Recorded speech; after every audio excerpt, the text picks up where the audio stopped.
business reserves. Yes. Yes. I love this one. Why is that? Because most people don't have business reserves. Yeah. Or, and if they do, it's nowhere near what they need. What do they need? Ideally 60 days of expenses, I would say. I mean, in this one, I always explain to clients, so you got to take with a grain of salt, right? If you're a 5-doctor practice, yep, and you're a doctor and you get hurt and you still have 4 doctors working, right? Having a ton of reserves probably isn't as important as if you're a 1-doctor practice. Yeah, for sure. So there's wiggle room here, but for our average client, I would say, 45 to 60 days of expenses. Yeah. I mean, and this would seem like common sense, is that you have to plan for this. Yeah. Okay. And you, like any other surplus that you want to have, you have to make it and treat it like a bill. So for all of you that are wondering, well, how do I create a reserve pool in my business so that I have 60 days of expenses? Well, how do you pay your rent every month? Yeah, so it's how do you pay your salaries for your employees? You make the money. You make the money, and it's no different than building a, reserve fund for your household. You spend less than you make. Yeah, exactly. So you have to make sure that you account for it.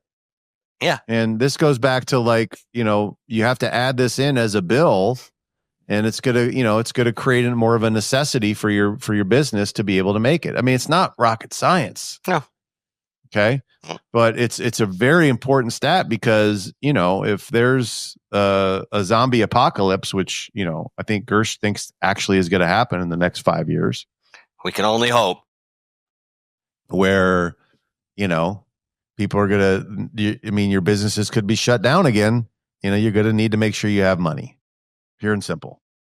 Plus that, you really can't protect yourself. I mean, you get sued for some stupid reason. Gersh every single day, almost, stands at the back of my car when I back up. One day you're not going to see me. So we can get workers' comp. It's going to be a great day. Jesus. Terrible. All right. Number 6, your asset base for passive income. Okay. So we have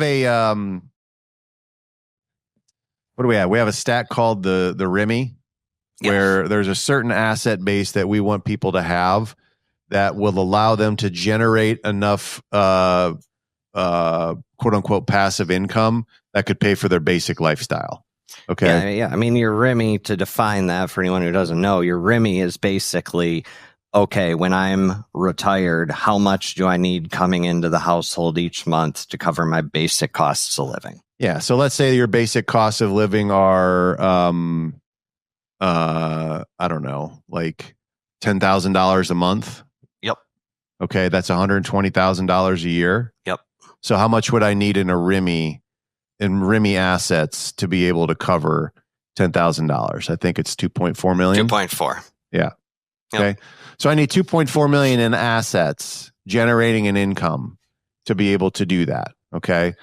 Now that could be, retirement accounts. That could be, other investments that you have. Commercial real estate. Yeah. That's generating that. But I need at least 2.4 million to be able to do that. Yeah. Okay. That's the asset base. What do you have right now? Yes. Okay. Well, I only have 30% of that. All right. Well, that's not bad, but obviously we want to get to 100% as fast as possible. Yep. But we have to track it. We have to know where you're at. Yeah. We have to track that number so that we can figure out exactly what it is that you're doing.